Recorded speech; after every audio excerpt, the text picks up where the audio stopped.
मंत्र पाठ। ओ सहनावतु सहनौ भुनक्तु सह वीर्यं करवावहै तेजस्विनावधीतमस्तु मा विद्विषावहै। ओम शांति शांति शांति। प्रथमा वृत्ति की 255वीं कक्षा, 55 या 56? 56। 56वीं कक्षा। सूत्र चलेगा तीसरे अध्याय के चौथे पाद का 25वां सूत्र। पूछना है कुछ? आचार्य जी, परावर योगे च इसमें परेण अवरस्य योगे गम्यमाने अवरेण च परस्य योगे गम्यमाने धातोः त्वात् तो वो कौन सा धातु है? यहाँ जैसे अप्राप्य नदीं पर्वतः स्थितः, अप्राप्य यही क्यों त्वा लगा है? धातु का निर्देश यहाँ थोड़ी किया गया है। धातु तो कोई भी हो सकती है। जैसे यहाँ पर स्था धातु का जो नहीं, इसमें है अप्राप्य। यहाँ पर आपली धातु से किया गया है। अतिक्रम्य यहाँ क्रम धातु से किया गया है। धातुएं तो बदल सकती हैं। मुख्य बात थी यहाँ पर कि पर का अवर के साथ योग हो और अवर का पर के साथ वो दिखाना है, और तभी ये सूत्र अपना कार्य करेगा। उसी अवस्था में ये एक त्वा प्रत्यय करेगा, क्योंकि त्वा प्रत्यय जो सामान्य रूप से जो अगला सूत्र आ रहा है करने के लिए, तो उसमें इसमें थोड़ा सा अंतर पड़ जाता है। क्योंकि अगले सूत्र में जो त्वा प्रत्यय किया जाएगा, वहां क्रियाएं कैसी हैं कि हमें होती हुई दिखाई देती हैं, दोनों क्रियाएं। ठीक है ना? जैसे देवत्व भुक्त्वा व्रजति, तो भोजन करने की भी क्रिया हो रही है, फिर व्रजन क्रिया भी होगी। ये सारी क्रियाएं हो रही हैं ना। लेकिन यहाँ पर क्या ऐसा हुआ था कि पर्वत ने नदी को प्राप्त नहीं किया था? कोई क्रिया दिखाई दी थी क्या? ऐसे ही अगले वाक्य में देख लो, क्या नदी ने पर्वत का अतिक्रमण किया था कभी? तो ये थोड़ा सा भेद पड़ जाता है यहाँ पर, है ना? तो इसलिए ये सूत्र है। और होता ही है, जहाँ थोड़ा सा अंतर आता है तो आचार्य क्या करते हैं कि स्पष्टता के लिए सूत्र की रचना कर देते हैं। अब बहुत गहराई में जाएंगे तो ये सूत्र, अगर कोई इतना बुद्धिमान व्यक्ति है कि गहराई तक जाकर के विषय को समझ सकता है, तो उसके लिए तो सूत्र ये सारी अष्टाध्यायी के 4000 सूत्र 400-500 सूत्र में ही सिमट जाएगा। वो बहुत सी बातें समझ लेगा यूं ही ऐसे ही अंदर सब। तो कहीं विस्तार की आवश्यकता होती है, कहीं नहीं भी होती है।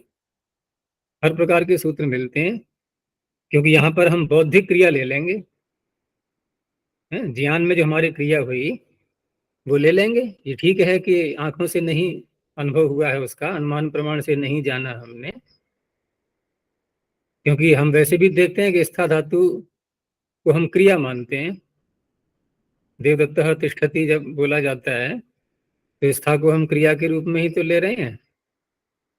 और क्रिया का अर्थ यदि देखें तो क्या होता है? स्थान परिवर्तन। मुख्य तो यही विषय होता है।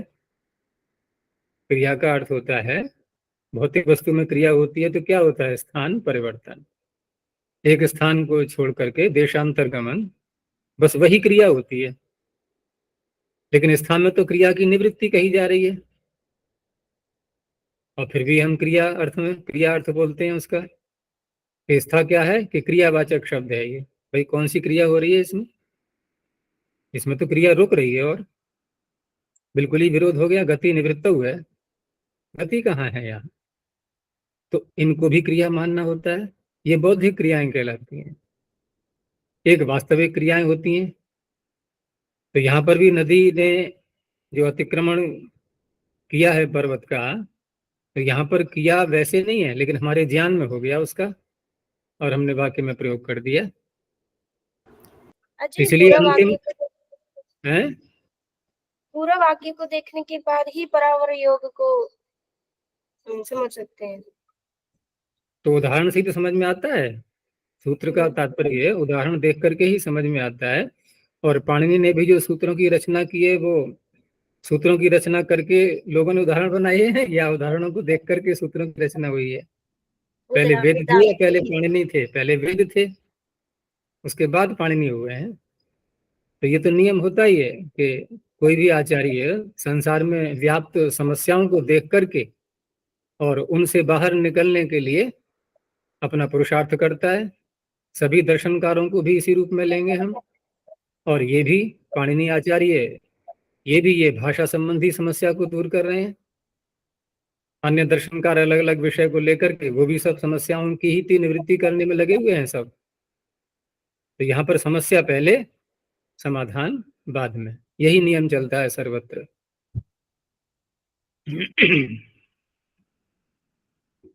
तो भाषा में जो है ना, अधिक हम तर्क लगाएंगे तो एक ऐसी स्थिति आएगी आगे चल करके कि वो तर्क जो है वो निष्प्रभावी हो जाएगा। कारण क्या है कि जिस भाषा को हम तर्क पूर्ण सिद्ध करना चाह रहे हैं, वो भाषा ही स्वयं में अपूर्ण है। भाषा ही स्वयं में अपूर्ण है। नहीं तो परमात्मा को क्या आवश्यकता थी कि 20,000 मंत्र बनाए उसने? वो एक मंत्र कह करके भी तो अपनी बात कह सकता था। वो तो सर्वज्ञ है, समर्थ है, लेकिन उसे पता है कि जीवात्मा कितना प्रमादी है। वो एक बार कहने से नहीं मानेगा, तो 20,000 बार कहना पड़ा उसको अपने विषय को बताने के लिए। तो भाषा स्वयं में अपूर्ण कहलाती है। और अपूर्ण भाषा को हम गहरे तर्क में जाकर के उसको सिद्ध करना चाह रहे हैं, नहीं हो पाएगा संभव। इसीलिए इसको ऋषियों ने क्या कह दिया अंत में जाकर के, ये सारी अपरा विद्या है। अगर तुम्हें गहराई में जाना है तो इसको छोड़ना पड़ेगा, ठीक है ना? अपरा विद्या को छोड़ना पड़ेगा, तब परा की प्राप्ति होगी। तो परा की जब प्राप्ति होती है तो भाषा तो बहुत पीछे रह गई। अब जिसको हम गहराई में तर्क में जा करके बुद्धि लगा करके और सिद्ध करने में लगे हुए सारे जीवन लगे रहे, पता चला अंत में कह रही है तो छोड़ने की चीज है सारी। तो इसलिए हमें केवल व्यवहार तक सीमित रहते हुए शब्दों को सिद्ध करना है बस। अधिक गहराई में तो फिर हम, वो तो आध्यात्मिक विषय बन जाएगा, वहां जाना है, वहां तो पूर्ण गहराई तक जाते हैं फिर। लेकिन भाषा में पूर्ण गहराई में जाने की आवश्यकता नहीं है, केवल भावों को व्यक्त करने का एक माध्यम है ये, बस उसी रूप में स्वीकार करना है। नाव का प्रयोग वहीं तक करना है जब तक नदी पार न हो जाए, बस वहीं तक नाव को संभाल करके रखना है। नाव की गहराई में नहीं जाना है हमें। नदी पार हो गई, परले किनारे पहुंच गए, नाव को छोड़ दिया, बस संबंध समाप्त हो गया। यही बात भाषा के साथ में है।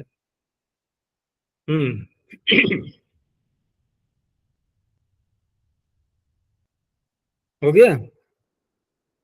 चलो तो अगला सूत्र देखते हैं। नमुल का प्रकरण प्रारंभ हो चुका था। नहीं, नमुल तो आएगा अभी। हाँ, तो यहाँ पर त्वा प्रत्यय का जो प्रकरण चल रहा था, उसमें अगला जो सूत्र दिया है वो फिर प्रत्यय बदल रहा है अब। अच्छा, आभीक्षीय नमुल में नमुल आ चुका था। आभीक्षणे नमुलचा में है, लेकिन वो बस थोड़ा ही अंश है, उसमें ज्यादा नहीं है। यहीं तक आया है ये विभाषाग्र प्रथम पूर्वेशु तक। और वहां पर जो णमुल आया भी है तो वो एक तरह से णमुल च है, च कह करके पीछे से त्वा भी लिया था वहां पर।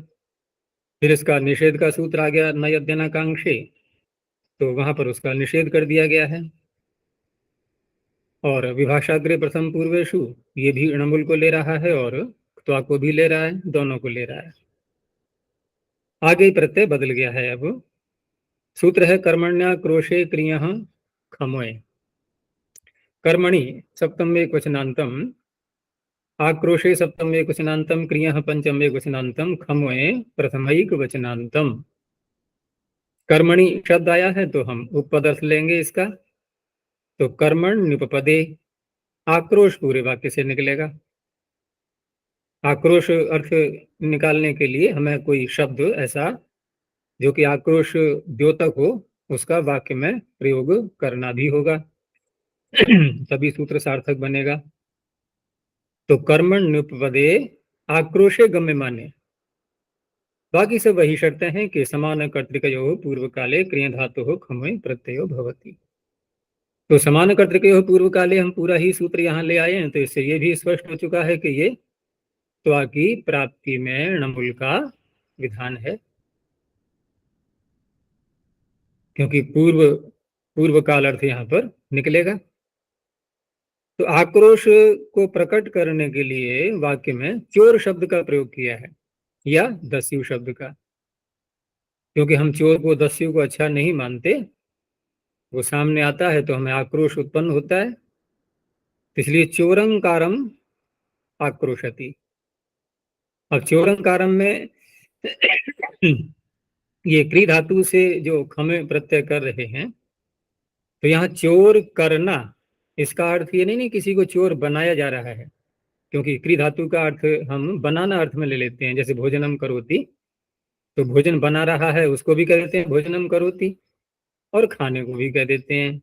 अन्य जहां भी हम क्री का प्रयोग करते हैं, जैसे कटम करोति चटाई, इनके निर्माण की प्रक्रिया जहां हो रही होती है कुछ करने की, वहां प्रायः क्री का अनुप्रयोग होता है। तो यहाँ चोर बनाया नहीं जा रहा है, अपितु चोर चोर चोर ऐसे जो वाक्य बोला गया कि ऐसे करके वह आक्रोश दिखा रहा है, अपना चीख रहा है, चिल्ला रहा है, ऐसे ही दस्यु को ले लेंगे।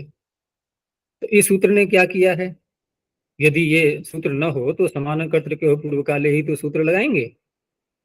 तो वहां क्या बनेगा फिर वाक्य कि चोरम कृत्वा आक्रोशति, चोर कह करके, यहाँ कह करके ही अर्थ निकलेगा, फिर आक्रोश कर रहा है, चिल्ला रहा है। तो यहाँ क्री से खमोय प्रत्यय हो गया। खमोय का अब ये णमुल का चल रहा था, यहाँ खमोय अंतर क्या है, खेत करना था ना, णमुल करेंगे तो हम नुम तो नहीं कर पाएंगे, वो मुमागम, तो खित होने से मुमागम हो गया। बाकी वृद्धि का निमित्त णमुल में भी था और खमोय में भी है, तो क्री को कार बन गया है।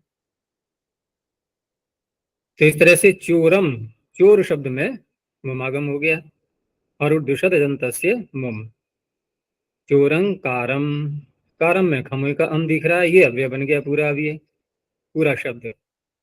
तो चोरं कारम आक्रोशति, दस्युम कारम आक्रोशति। आचार्य यहाँ चोर कर्म हुआ है। हाँ, चोरम कृत्वा विग्रह करोगे तो पता लगेगा, चोरम कृत्वा आक्रोशति, ऐसे विग्रह होगा इसका। आगे बहुत से सूत्रों में ये विग्रह नहीं दिखाएंगे, तो हमें स्वयं ही समझ लेना है कि किस तरह से विग्रह करेंगे, क्योंकि बिना विग्रह के अर्थ स्पष्ट नहीं हो पाता है। अब ये यहां से प्रकरण बदल रहा है, और ये णमुल का प्रकरण काफी लंबा चलेगा। ये आगे उन्होंने संख्या दे भी दी है, 58 सूत्र तक जाएगा। तो चलो देखते हैं यहाँ पर। तो पहला सूत्र है इसका स्वादुमी णमुल।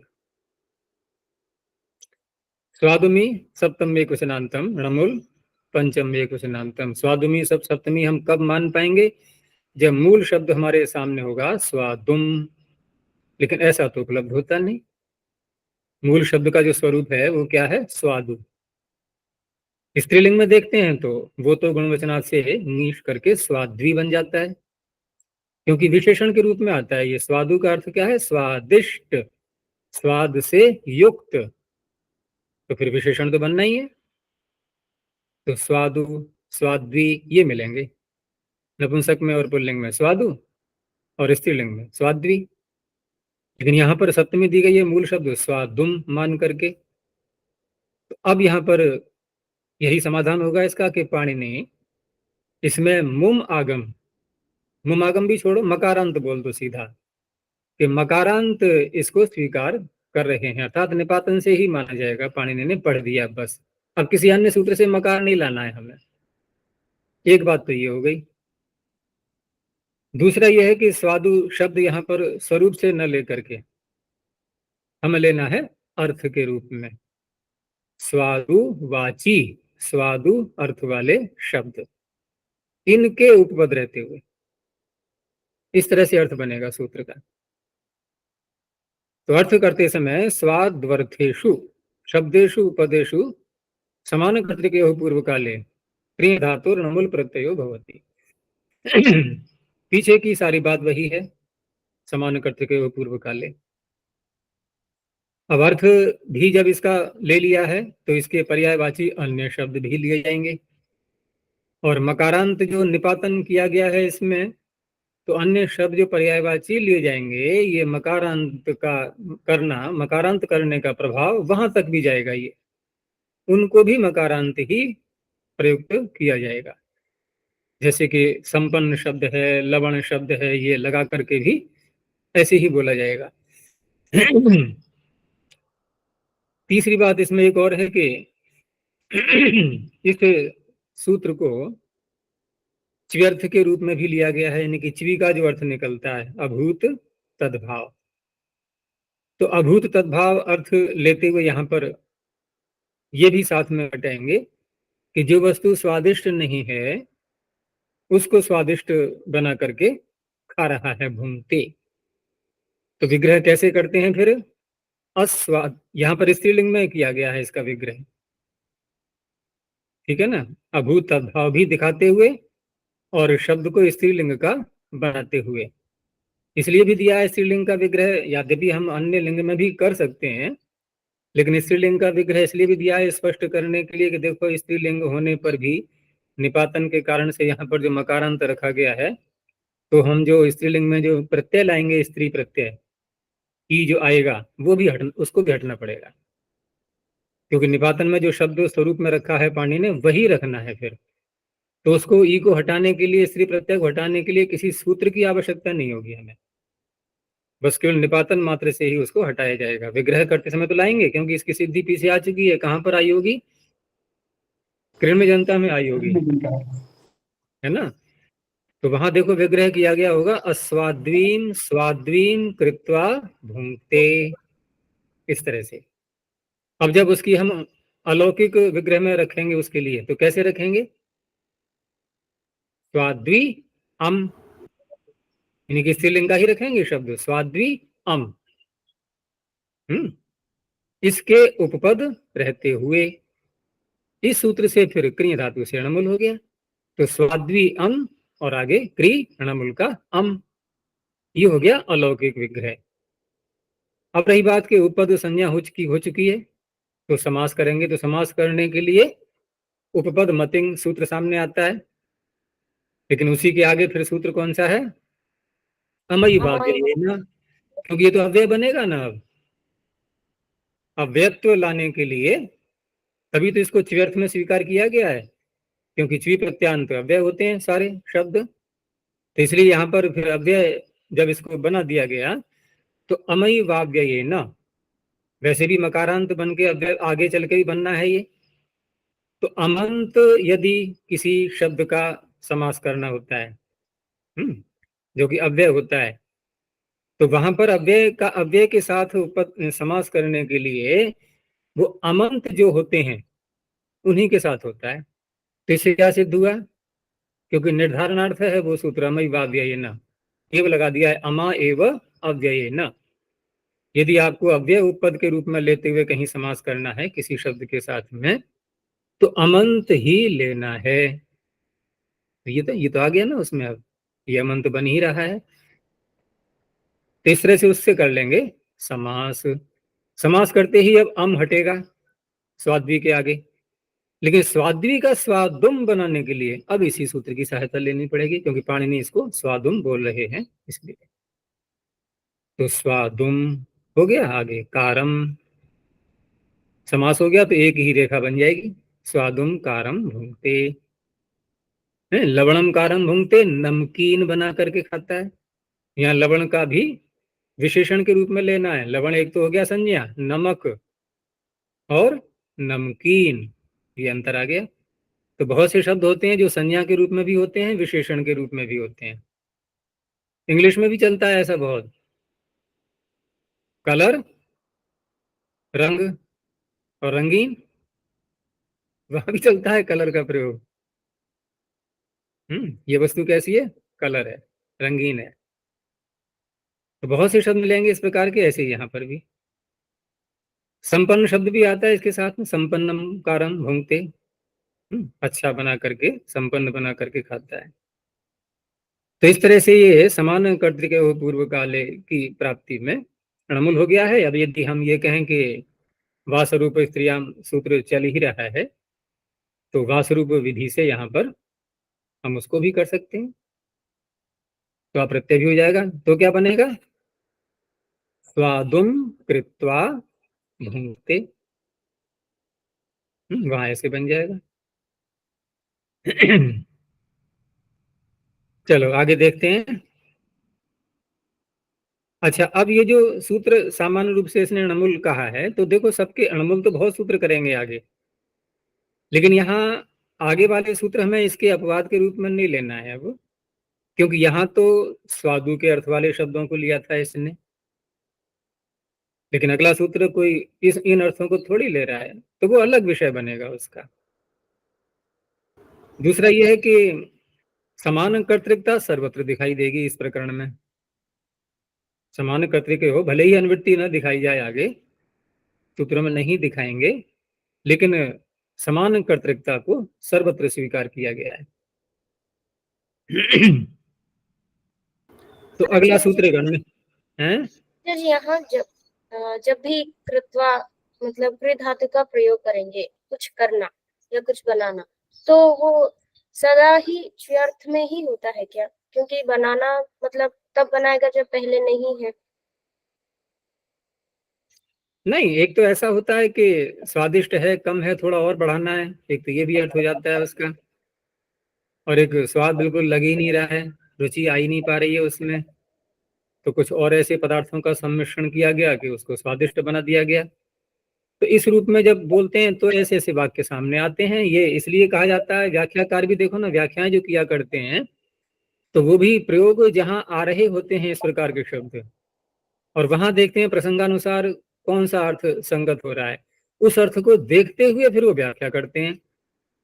तो जहां ये ऐसे शब्द आते हैं साहित्य में, तो वहां पर अधिक स्वादिष्टता लाने के लिए, जो कि बिल्कुल अच्छा लग ही नहीं रहा है, उसको करने के लिए वहां उनका प्रयोग उन्होंने देखा होगा। तो व्याख्याकारों ने कह दिया कि ये च्वी अर्थ में सूत्र लगता है, च्वी प्रत्यय के अर्थ में, यानी अभूत तद्भाव अर्थ में लगता है। क्योंकि पाणिनि ने तो नहीं कहा ऐसा कि अभूत तद्भाव में, ये तो व्याख्याकारों का ही कहना है कि अभूत तद्भाव में लगता है। अब कोई पहले से ही यह उसमें स्वाद है और खाने योग्य है, तो वहां पर ऐसा प्रयोग नहीं मिलेगा। जहां मिलता है वहां पर जो स्वादिष्ट नहीं है उसको स्वादिष्ट बना करके खाने में प्रयोग मिलता है। तो वैसी व्याख्या कर दी गई है। मतलब आचार्य जी, मेरी शंका ये है कि जब भी हम क्री धातु का प्रयोग करेंगे तो वो हमेशा व्यर्थ में ही हो सकता है क्या? नहीं नहीं, ऐसा कुछ नहीं है। क्री का तो प्रयोग बहुत होता है, अत्यधिक होता है, बल्कि सब में छाई हुई है। एक क्री धातु देखो, पूरी भाषा में अगर हम क्रियाओं को देखें तो दो धातुएं ऐसी हैं जो पूरे भाषा में छाई हुई हैं क्रिया के रूप में। एक तो क्री है और एक अस धातु। और अस धातु तो इतनी घुसी हुई है कि वाक्य बोले जाते हैं और उसका हम प्रयोग नहीं करते हैं, लेकिन कहा जाए इसको पूरा तो करो, बिना क्रिया के वाक्य पूरा नहीं होता, तो अस धातु को जोड़ दो, और जुड़ती है सर्वत्र, सब जगह जुड़ जाएगी अस धातु।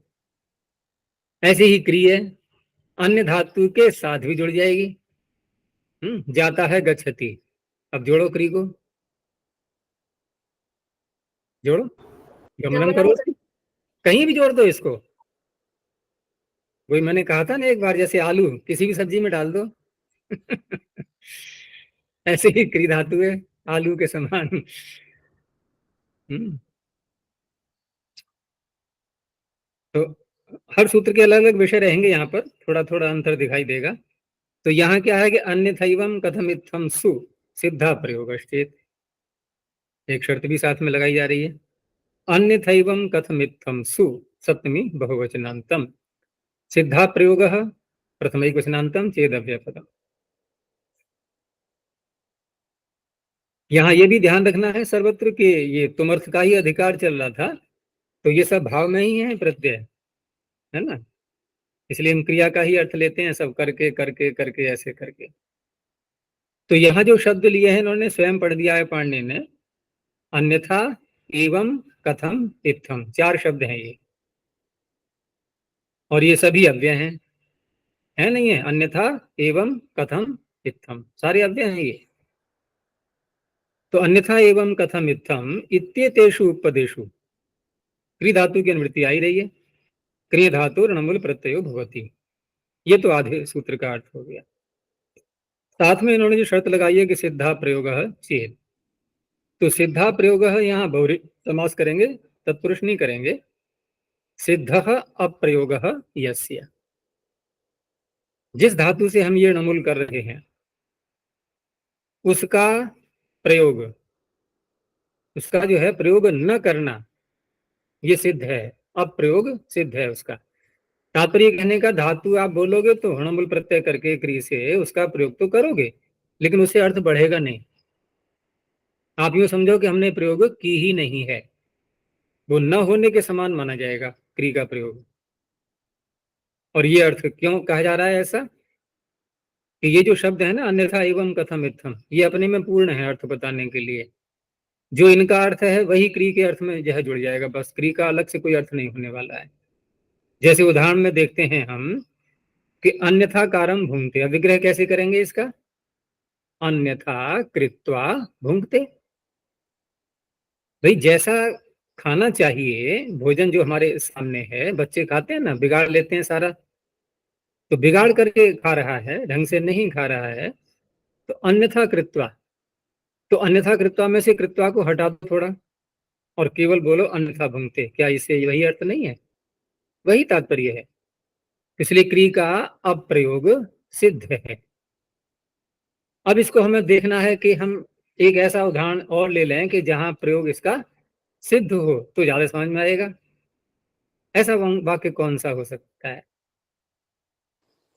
तो जैसे कोई भोजन कर रहा है, आसन लगा के बैठा हुआ है, जैसे बैठना चाहिए वैसे सिर ऊपर करके, या जो भी एक बैठने की प्रक्रिया है, और कोई गलत तरीके से, तो अन्यथा कृत्वा शिरो भुंक्ते, अन्यथा कृत्वा शिरो भुंक्ते, सिर को थोड़ा गलत तरीके से रख करके, टेढ़ा मेढ़ा करके खा रहा है। बहुत से लेट करके खाते हैं, झुक करके खाते ये हैं। अन्यथा अव्यय कैसे है? नहीं, यहाँ पर क्री का प्रयोग देखो, इसको हटा दो जरा, अन्यथा शिरो भुंक्ते, निकल आएगा वो अर्थ। यहाँ क्री का प्रयोग सिद्ध है, क्यों क्री का प्रयोग हो गया सिर के साथ में, अब भोजन के साथ में नहीं, क्री जुड़ गई सिर से। क्री का कर्म कौन है अब, सिर।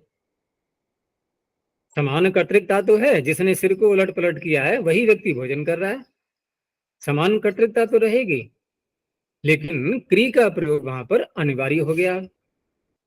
और यहाँ अन्यथा जो शब्द है ये भोजन को ही कह रहा है, भोजन को बिगाड़ना, और क्री भी भोजन के लिए ही कह रहा है, इसलिए यहाँ पर प्रयोग न करें हम तब भी वाक्य का अर्थ वही रहेगा।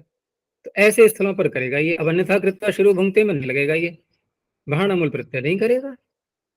ऐसे नहीं बोलेंगे अन्यथा कारम शुरू भुंगते, हो गया स्पष्ट। ऐसे ही अन्य में लगा लो, एवं कारम भुंगते। ये अन्यथा ये शब्द अव्यय कैसे है? प्रकार वचने थाल से थाल हो गया ऐसा लगता है। हो गया, कोई बात नहीं। अव्यय कैसे, किस सूत्र से ये थाल प्रत्यांत अव्यय होते हैं?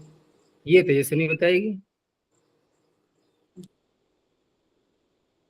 एक ही शंका से दोनों की परीक्षा हो जाती है। अरे सूत्र है तो तद्धितश्चा सर्व विभक्ति ही, इसको क्यों भूल जाते हो, ये तो बहुत व्यापक सूत्र है। और महाभाष्य में या काशिका में वहां सारी परिगणन कर दिया गया है कि कौन कौन से प्रत्यय तद्धित कितने लिए जाएंगे, तो यहाँ से यहाँ तक, यहाँ से यहाँ तक, यहाँ से यहाँ तक सारी गणना कर दी गई है उसमें, थाल भी आ गया है। तो अन्यथा कारम, एवं कारम, इस प्रकार से खाता है, कथम कारम कैसे, यानी किस प्रकार से, इत्थम कारम इस प्रकार से, इस तरह के अर्थ निकलेंगे इसमें। चलो आगे। आचार्य जी सिद्धा प्रयोग मतलब इस कारम इसका प्रयोग न होने पर भी सिद्ध हो जाए। क्री का प्रयोग न होने क्री पर का प्रयोग निष्प्रयोजन होते हुए अणमुल करना है हमें, यूं समझ लो। अणमुल तो करना है, लेकिन कब? जब क्री निष्प्रयोजन हो जाए, उसका कोई महत्व न रहे वाक्य में। अगर महत्व रहेगा तो ये अणमुल नहीं करेगा।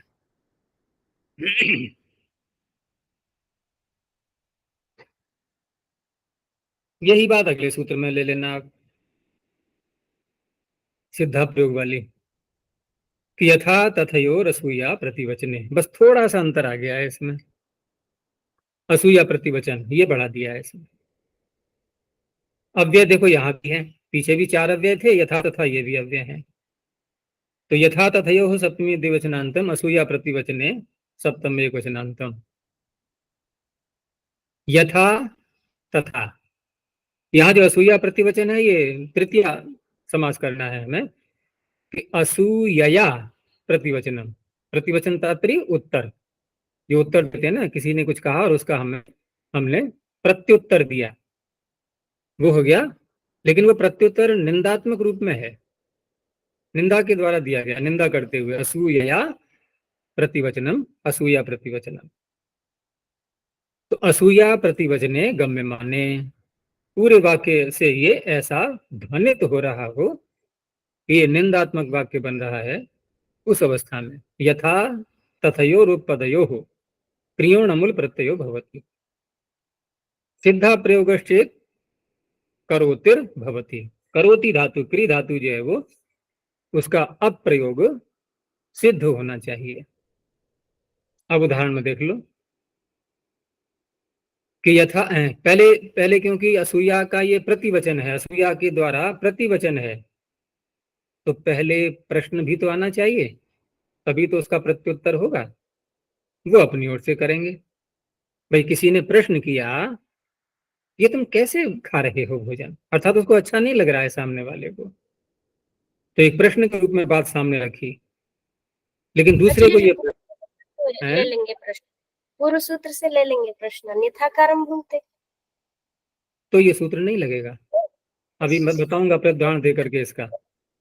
तो पहले प्रश्न के रूप में कोई सामने विषय उठाया जाएगा कि ये किस तरह से बिगाड़ के, या जैसे भी है, ये कैसे खा रहे हो, नहीं है ठीक तरीका है तुम्हारा ये। लेकिन सामने वाले को अच्छा नहीं लगा ये प्रश्न, कि मेरे पे आक्षेप कर रहा है। वो कह रहा है तुझे क्या मतलब, यथाकारम अहम भोक्ष्य तथा भोक्ष्य किम तवा नेना। तुझे क्या लेना देना, मैं जैसे खा रहा हूं वैसे खा रहा हूं। तो ये निंदात्मक उत्तर हुआ, ये दूसरे की निंदा करते हुए, हृदय कुत्सायाम, कुत्सा करते हुए ये उत्तर दिया जा रहा है। प्रतिवचन हो गया ये, असूया प्रतिवचन। अब ये सूत्र अपना कार्य करेगा। तो क्री से यहां पर अणमुल हो गया। अब रही बात कि यहाँ क्री का हम जो प्रयोग कर रहे हैं, क्या इससे अर्थ में कोई विशेषता आ रही है? कुछ भी नहीं। इसको हटा दो, यथा भोक्ष्य तथा भोक्ष्य किम तवा नेना, अर्थ वही रहेगा। तो कारम का यहाँ पर जुड़ गया ये, यथा कारम अहम भोक्ष्ये तथा भोक्ष्ये, ये थोड़ा और से बढ़ा सकते हैं इसको, किम तवा नेना। क्या मतलब आपको, हम जैसे खाएं वैसे खा रहे हैं, टोक क्यों रहे हो हमें? बच्चे भी ऐसा बुरा मान जाते हैं। तो इस तरह से, हाँ प्रश्न क्या था कि सिद्धा प्रयोग पे था प्रश्न, क्या दोबारा बोलो, क्या कहा था पीछे? नहीं आचार्य जी, आपने कहा ना यथाकारम अहम भोक्ष्य, ये प्रत्युत्तर हुआ तो इसका प्रश्न हम बना लेंगे। तो मैंने कहा हाँ कि पूर्व सूत्र में अन्यथा कारम भूलते, वो किसी ने आक्षेप किया ऐसे मान लेंगे। नहीं, वो तो ठीक है, लेकिन यहाँ पर जैसे हम सिद्धा प्रयोग वाली बात देख सकते हैं कि यदि कहीं पर सिद्ध ही है इसका प्रयोग क्री का, तो उस अवस्था में ये सूत्र नहीं करेगा, वहां केवल क्त्वा प्रत्यय ही होगा। तो जैसे वही शिर वाला शब्द फिर ले आओ, शिर को ले आओ यहाँ पर, प्रश्न वैसा ही रहा कि ये कैसे खा रहे हो।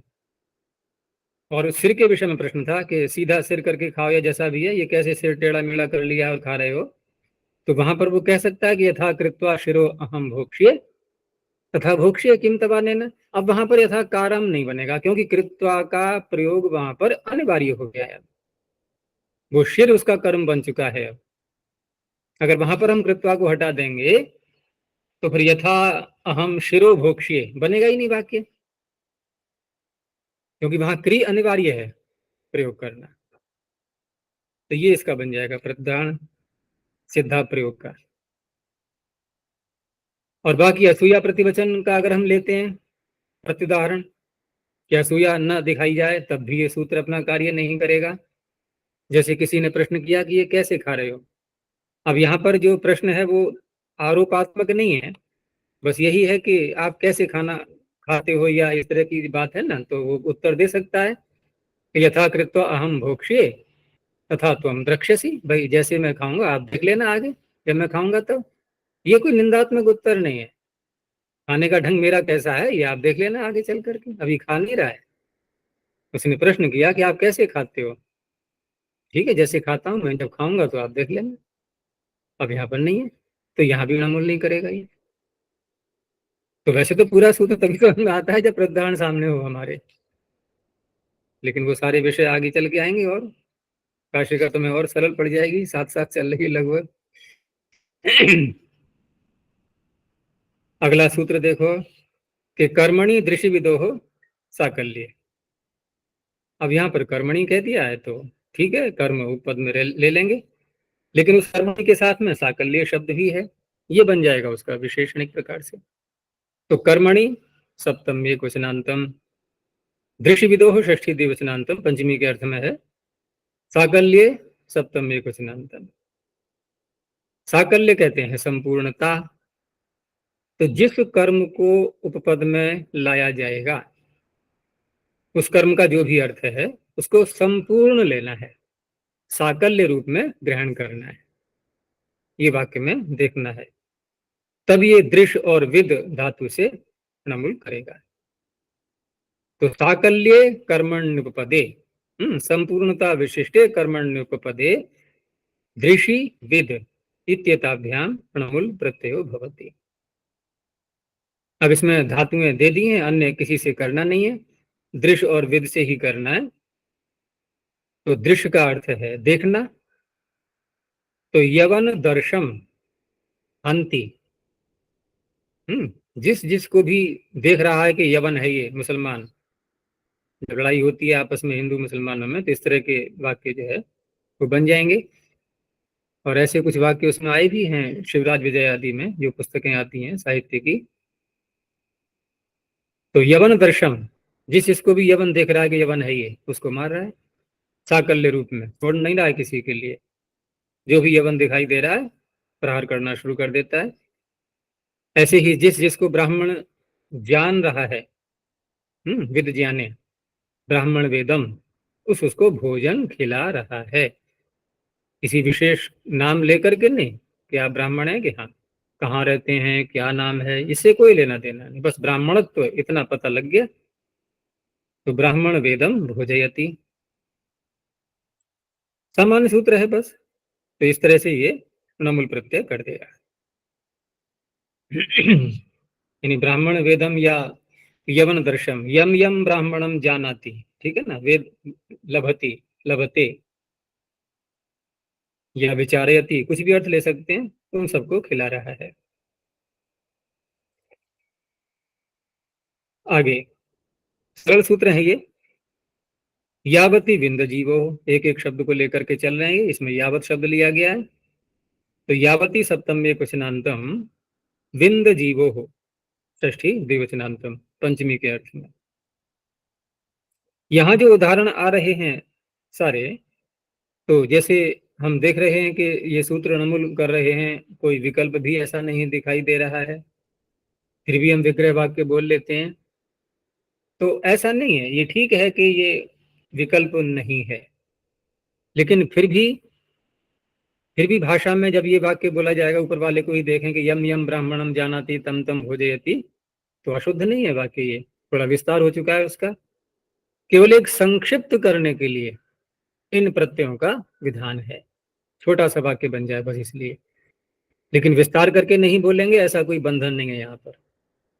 तो इन प्रत्ययों को अनिवार्य रूप में नहीं लेना है, विकल्प न होते हुए भी, ये सर्वत्र ध्यान रखना है इसका।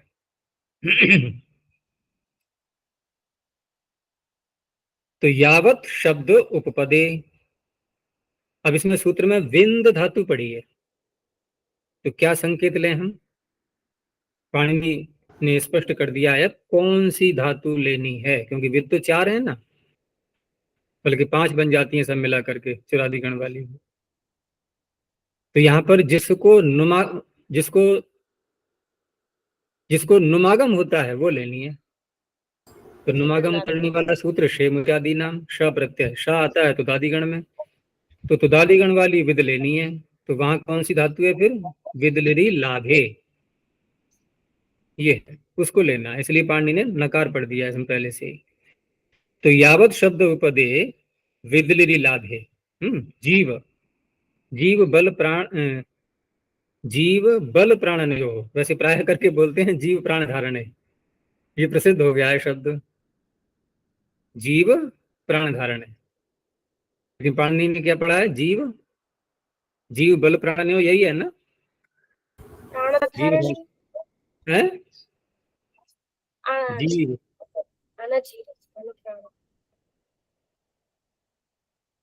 जीव वादिगण में ही है।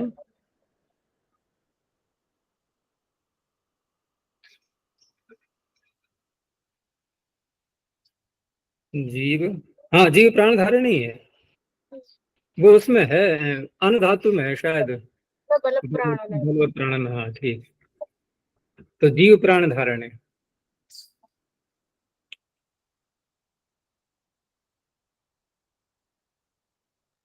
इसमें एक धातु पाठ जो मैंने एक बार बहुत परिश्रम करके बनाया था, मतलब उसमें जो अंकन किया है, तो उसमें ये भी संकेत मिल जाता है किसी भी धातु को देख करके कि कौन सी धातु कितनी बार आई है और कहाँ आई है।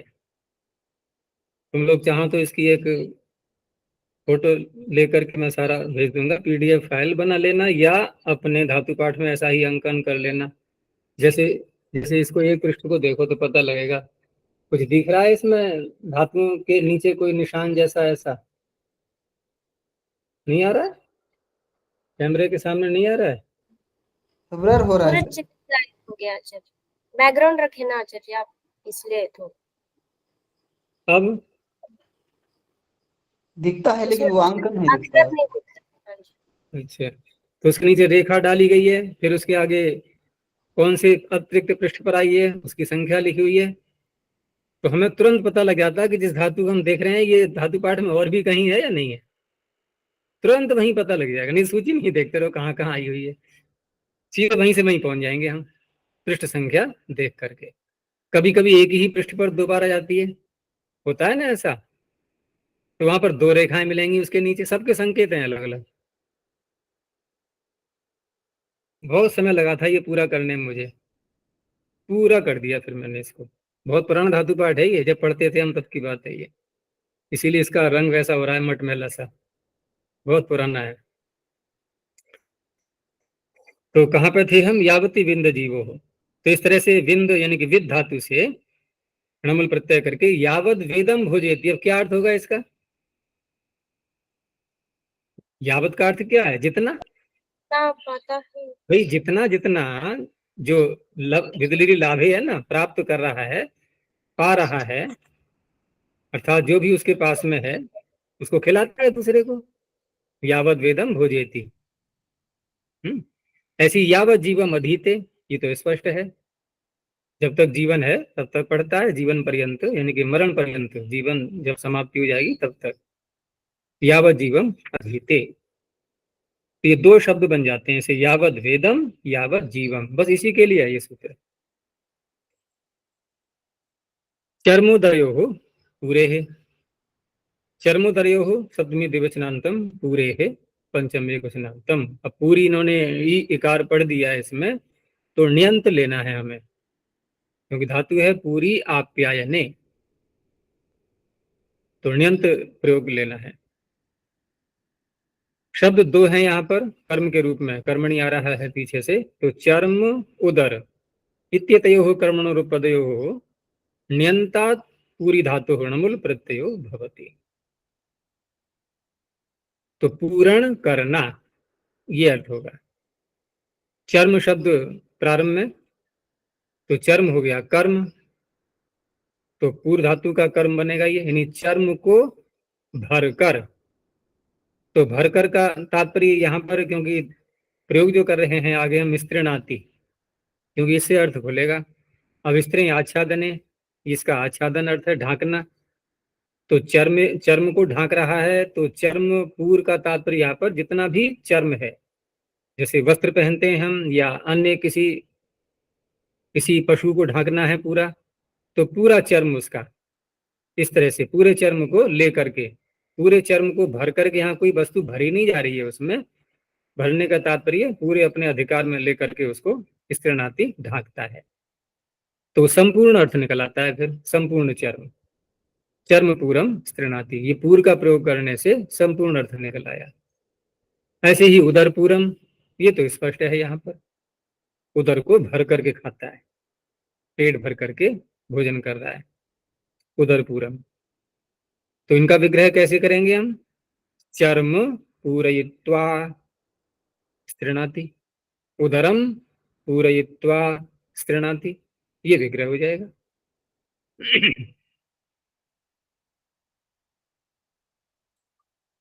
और वैसे तो धातु ये पूरी आप्यायने अकर्मक है, लेकिन यहाँ पर कर्म उपपद रहते हुए जब कहा जा रहा है, तो सकर्मक बनाने के लिए एक नियम होता ही है कि जितनी भी धातुएं अकर्मक होती हैं, क्योंकि पूरी का अर्थ है भरना, यानी स्वयं भरना, कोई वस्तु भर रही है, जैसे गड्ढा भर रहा है कहीं पर, बाल्टी में पानी भर रहा है, और एक है भरना नहीं कि दूसरा भर रहा है, तब कर्म बन जाएगा। तो जितनी भी अकर्मक धातुएं होती हैं, तो एक वाक्य बहुत प्रसिद्ध है, अकर्मका ही धातवो ण्यंताः सकर्मकाः भवन्ति। अकर्मक धातुएं यदि हम उनको सकर्मक बनाना है तो ण्यंत बना दो उनको। जैसे भू धातु है, होता है, अकर्मक हो गई, और ण्यंत कर दिया तो होवाता है, अब सकर्मक बनेगी। तो अकर्मका ही धातवो ण्यंताः सकर्मका भवन्ति। तो इसलिए यहाँ पर ण्यंत लिया गया है ये, क्योंकि कोई ये भी कह सकता है ना कि पूरी में ई है तो ई तो पाणनी वैसे भी धातुओं में निर्देश कर देते हैं, रुद विद मुष ग्रही, ग्रही में ई आ गया, नहीं आ गया। वहां कोई कह सकता है कि वृद्धि तो नहीं की है, लेकिन वैसे भी पाणनी इकार का निर्देश कर सकते हैं कहीं भी, कोई अनिवार्य नहीं है कि ण्यंत होने पर ही इकार का निर्देश होता है। हाँ, जहां वृद्धि करके ई आ रहा है तब तो स्पष्ट पता लग जाता है, जैसे पीछे तारी आया था, कहीं वादी आया था, ऐसे करके। अब यहाँ पे ऐसे हम यह निश्चय नहीं कर पाएंगे कि ण्यंत मान करके पूरी बनाया गया है या कि इकार निर्देश करके, एक स्टिपौ धातु निर्देश है, तो उससे पता लग गया कि स्वयं तो पूरी अगर णी हटा दें तो ये तो अकर्मक है, चर्म और उदर का संबंध लगेगा ही नहीं, चर्म का संबंध उसके साथ में या उदर का संबंध, तो ण्यंत करके अर्थ करते हैं।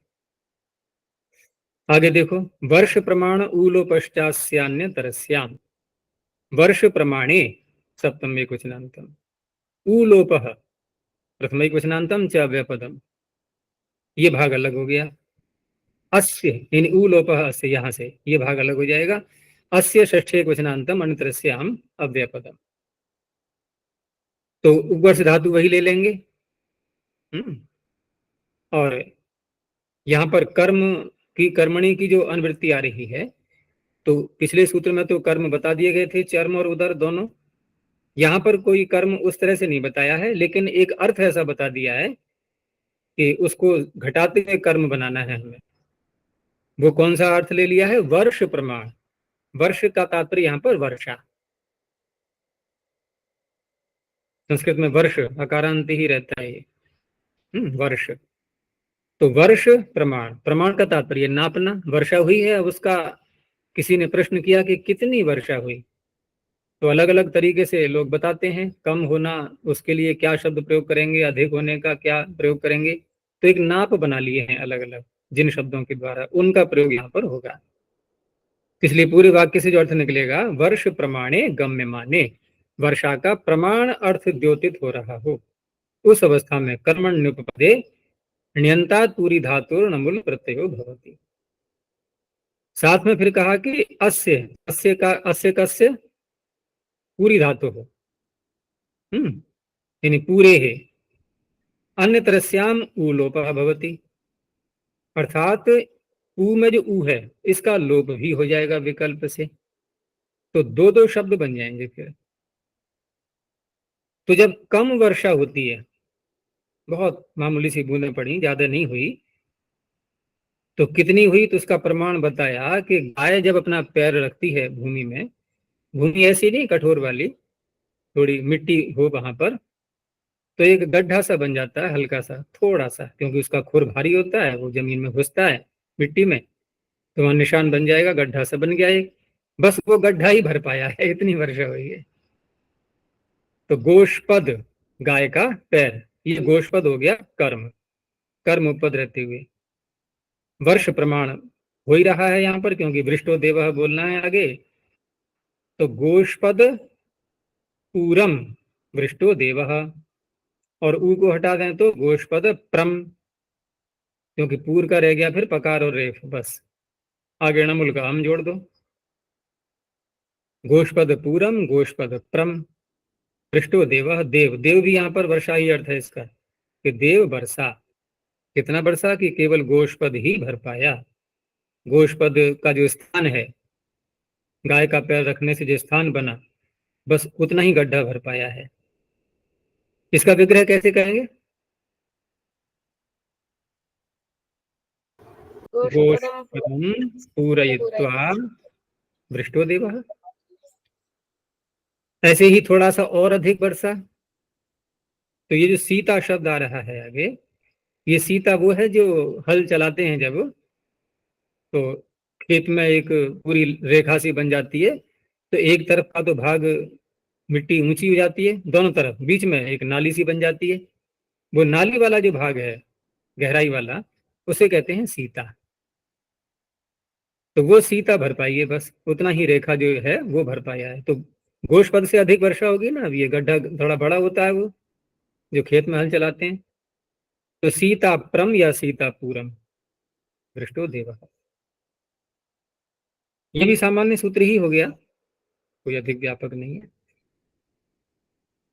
अब सामान्य सूत्र ही चलेंगे थोड़ा सा आगे। फिर है आगे चेले कनोपे है, चेले सप्तम में क्वचनांतम, कनोपे है पंचम में क्वचनांतम। धातु है क्नुई शब्दे उन्दे च, और पाणिनि पढ़ रहे हैं कनोपे है, यानी पकार भी साथ में बोल रहे हैं। तो अब कैसे अर्थ करेंगे इसका, क्या लेंगे? क्योंकि कनु धातु से पुकागम कब होता है? जब निच प्रत्यय आगे हो तब। सूत्र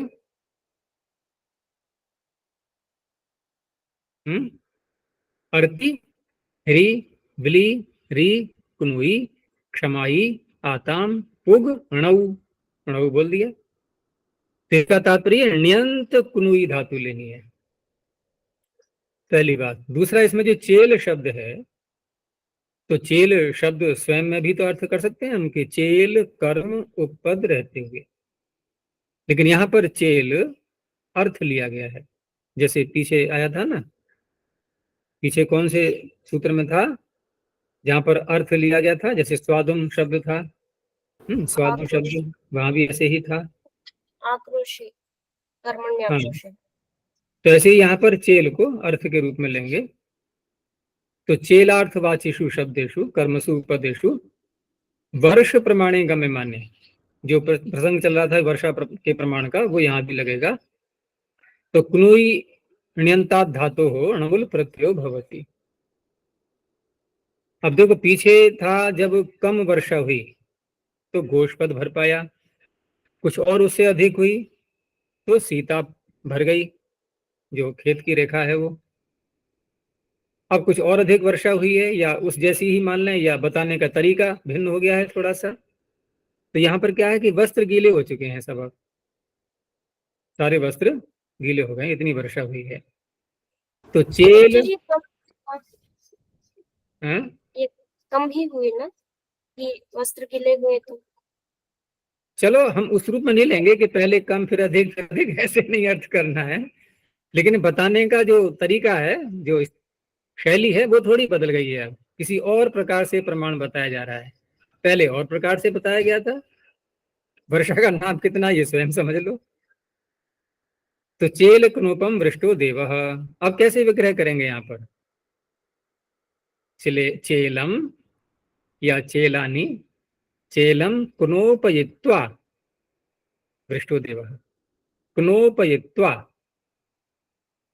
अच्छा, यहाँ पर कुणु धातु से यानी कुनुई, कुनुय, यकारांत बोल रहा हूं मैं, कुनुय धातु से हमने णिच किया और पुकागम कर लिया, तो यकार तो हटा दिया हमने लोपोव्योर बलि से, ठीक है ना।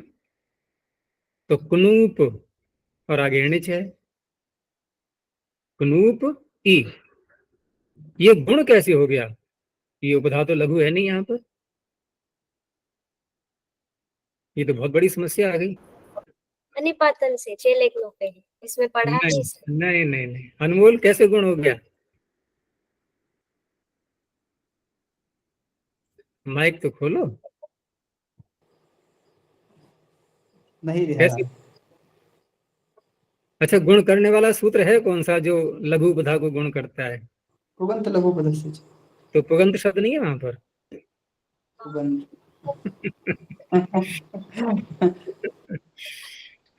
तो उससे गुण हो गया है।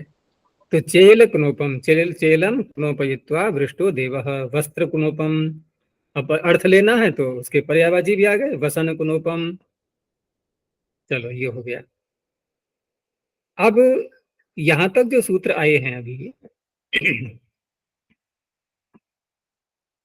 इन सारे सूत्रों में एक बात देखनी होगी कि हमने जिस धातु से णमुल प्रत्यय किया है अब तक, स्वाद में णमुल से लेकर के और यहां तक, क्योंकि णमुल तो चल ही रहा है सर्वत्र, तो जिस धातु से णमुल किया है, लेकिन अनुप्रयोग जो किया है आगे धातु का, जैसे इसी एक वाक्य को ही ले लो कि चेल कनोपम वृष्टो देवः, क्रिया कौन सी प्रयोग की हमने?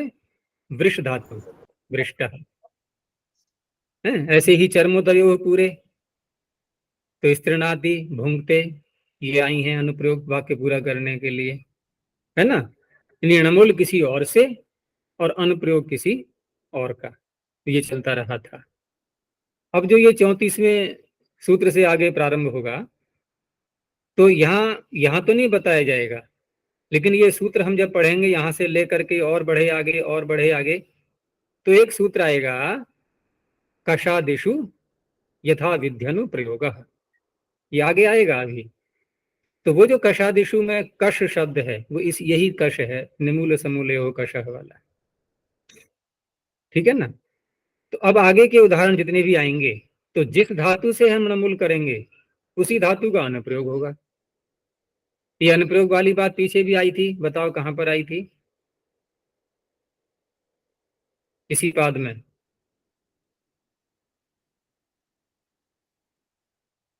यथा विध्यनु प्रयोग पूर्वस्मिन्। फिर दूसरा भी सूत्र था, समुच्चये सामान्य वचनस्य। ये दो सूत्र थे, एक यथा विध्यनु प्रयोग और सामान्यस्य प्रयोग। वहां पर सूत्र हम वही ले लें कि यथा विध्यनु प्रयोग पूर्वस्मिन्, और यहाँ सूत्र आएगा कषादिषु यथा विध्यनु प्रयोग। पूर्वस्मिन् शब्द नहीं है, कषादिषु इधर पड़ा हुआ है। तो कभी कभी क्या होता है, छात्र सूत्र याद करते हैं ना, तो यथा विध्यनु प्रयोग, ये अंत में, जैसे वहां हम सूत्र बोले हैं, तो कषाद यथा विध्यनु प्रयोग पूर्वस्मिन्, इतना बोलना होता है। लेकिन यथा विध्यनु प्रयोग तक आते आते कभी उधर पहुंच जाते हैं, कभी इधर आ जाते हैं। कषादिषु यथा विध्यनु प्रयोग, इसके आगे के बोलने लगते हैं, फिर वो पूर्वस्मिन् भूल जाते हैं, और वहां बोलेंगे तो इधर आ जाएंगे, इधर बोलेंगे तो वहां पहुंच जाते हैं। ये भ्रांतियां हो जाती हैं कभी कभी, क्योंकि दो जगह आ गया शब्द यथा विध्यनु प्रयोग है। चलो ले लेते हैं थोड़ा सा और। तो आगे है निमूल समूलयोः कषः। निमूल समूलयोः सप्तमी द्विवचनान्तम कषः पंचमी एकवचनान्तम। निमूल समूल इत्यतयोः क्रमणोरुपदयोः कष धातुर्नमुल प्रत्ययो भवति। तो कष धातु से नमुल प्रत्यय करेंगे, और कष धातु आती है हिंसा अर्थ में, वादिगण में ही है। कौन सी है बोलो? वादिगण तो याद होगा पक्का। कष, खश, शिश, जश, झश, शश, वश, मश, रुष, ऋष, हिंसार्थः। तो वहां पर कष पहला ही है। तो इस तरह से हिंसा अर्थ में आती हैं ये धातुएं। और हिंसा का अर्थ केवल वो मारना ही नहीं होता है, बस हानि पहुंचाना, नष्ट करना, तोड़ ताड़ लेना, ये सारी हिंसा ही है सब प्रकार की। तो यहाँ पर निमूल काशम कशति, एक ही जो है यहाँ से जो प्रकरण प्रारंभ हो रहा है अभी ये 34वें सूत्र से, एक तो ये बात थी कि हम जिससे नमुल करेंगे उसी का प्रयोग करेंगे। दूसरा, इसमें गहराई से देखें इन वाक्यों में तो एक अर्थ और भी, एक बात और भी निकल रही है कि जिस धातु से हम नमुल करते हैं, बताया तो नहीं गया आगे कि सिद्धा प्रयोग वाली बात, लेकिन देखें तो हम दो बार अर्थ नहीं करेंगे कश का, अर्थ एक ही बार करेंगे। जैसे निमूल काशम कशति में कश को दो बार बोला, एक बार नमूल प्रत्यय करने के लिए, फिर कशति बोला, लेकिन अर्थ क्या निकला? अर्थ ये निकला कि जिस पेड़ को काट रहा है कोई व्यक्ति तो निमूल, निमूल का तात्पर्य, निमूल का अर्थ क्या होगा भाई? जिसका मूल मूल से छोड़ दिया हमने, निगतम मूलम यस्य निमूलम, यानी कि मूल को छोड़ करके काट रहा है, ठीक है।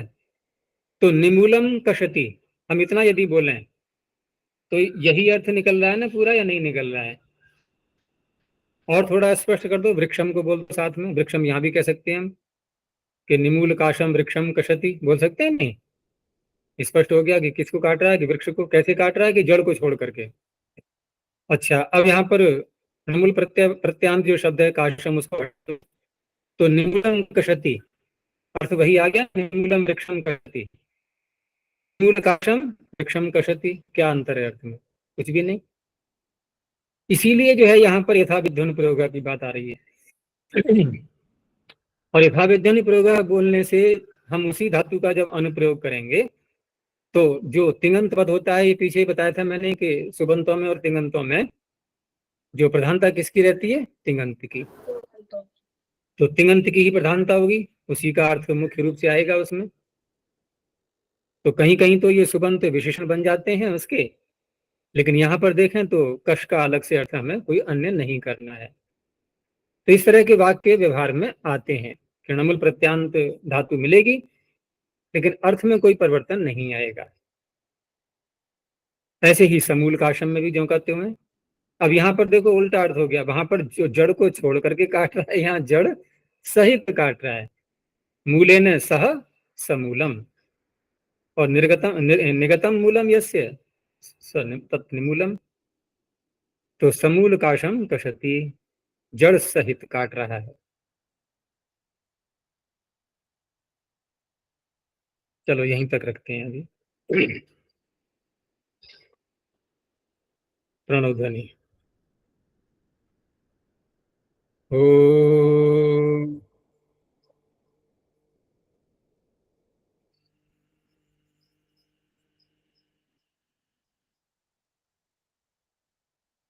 ओम